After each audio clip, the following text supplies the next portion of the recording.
Welcome to this session of Go Ask Debbie, Excel tutorial, average formula. It was pointed out to me by a student that I barely touched on the average formula, so I thought I'd create this module to give a little bit more in-depth knowledge on the average formula.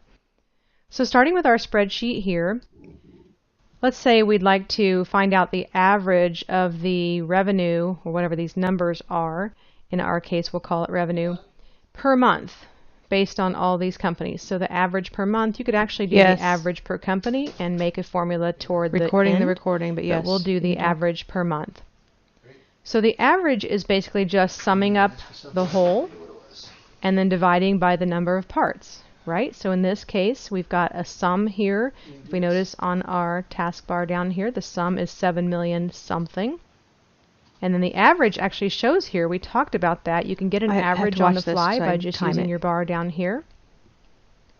But the average is going to be this sum, the 7 plus million, divided by the count, 14, which is the count or the number of instances of this revenue. So today I'm going to show you the very simple way in Excel to create an average. What was the So you can simply click into year? the cell where you'd like the average to appear. Usually right below the data. If you have any gaps, Excel may not recognize your data. And then up on your Home tab where we had the auto sum that we showed you earlier, you can click on the drop down for the auto sum and just select average. Excel should recognize the data that you'd like to average. In this example, Excel went ahead and accepted the average formula and placed it in the cell that we were located before we clicked on the drop down. It's really simple, but if you look here, this says equals subtotal. There's a drop down that says sum. So because we use this drop down for auto sum, we need to make sure that Excel doesn't change that to any of the other options here and that it truly is doing the average formula. So this instance it did do the average, but let's also go over the average formula in case you prefer to type things or you don't want to trust the auto sum drop down average option. So the average formula, you're just going to type equals and then spell out the word average. As you start typing this in the newer versions of Excel, you'll receive the drop down, the function drop down. It's actually a function because we're actually using a word after the equal sign. And you can use the details that it gives you there to remember how to input the information.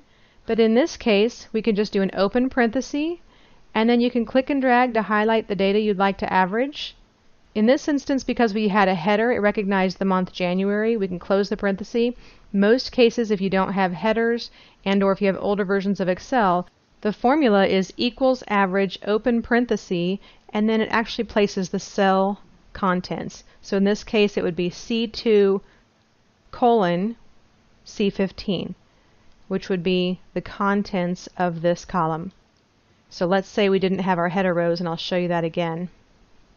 So without our headers, we'll type equals average, and then we can click and drag to highlight, and you'll see it's filling it in for us now here, C1 colon C14. And remember, the colon represents through, so we're calculating all of these C1 through, which means including C14.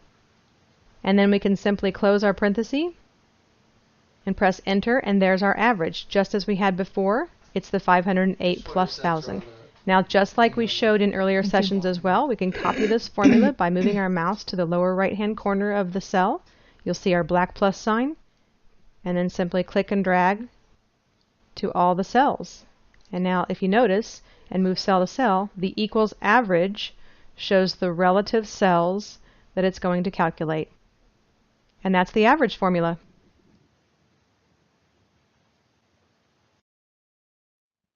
Thanks for taking this session of Go Ask Debbie, Excel Average Formula.